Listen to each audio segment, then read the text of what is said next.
Baik, assalamualaikum warahmatullahi wabarakatuh. Perkenalkan, nama saya Muhammad Thoriq Afil SM dengan NIM 2103111000134. Saya di sini akan membuat video tentang resume materi pekan 10, yaitu kekeringan dan pengaruhnya terhadap pertumbuhan tanaman. Kekeringan adalah kekurangan curah hujan dalam suatu periode waktu, biasanya berubah sebuah musim atau lebih, yang menyebabkan kekurangan air untuk berbagai kegiatan kelompok atau sektor lingkungan.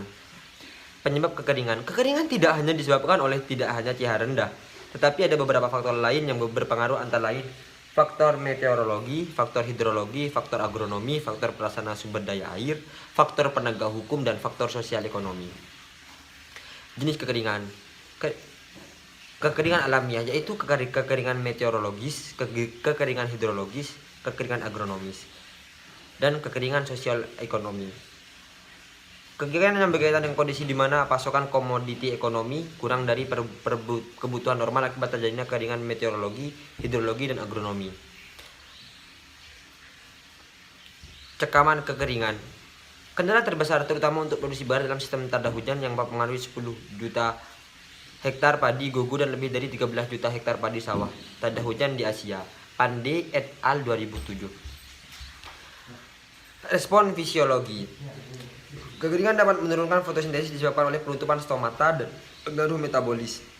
Penutupan stomata akan menurunkan konsentrasi karbon dioksida seluler, sedangkan dehidrasi pada sel mesofil daun dapat menyebabkan kerusakan organ-organ fotosintesis.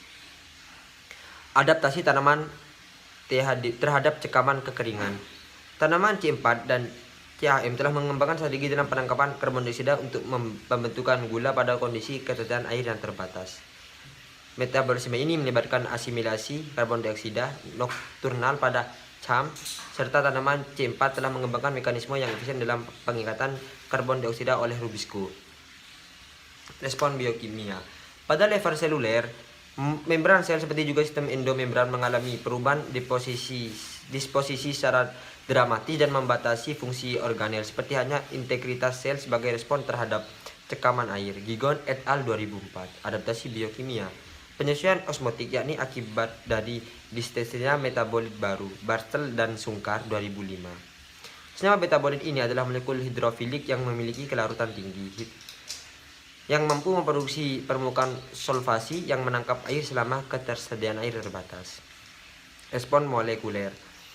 Terjadi perubahan dalam pola ekspresi pada tanaman yang mengalami kekeringan, mulai dari gen yang produknya berperan dalam respon awal, seperti sinyal transduksi, faktor transkripsi, dan translasi, sampai pada gen-gen yang responnya di ujung, seperti transport air, keseimbangan osmotik, stres oksidatif, dan perbaikan dari kerusakan. Zinozaki dan Yamaguchi Zinozaki 2000. Respon adaptif yang teramati adalah konsekuensinya dari terjadinya perubahan ekspresi tersebut, meliputi pembungaan awal dan penghambatan pertumbuhan.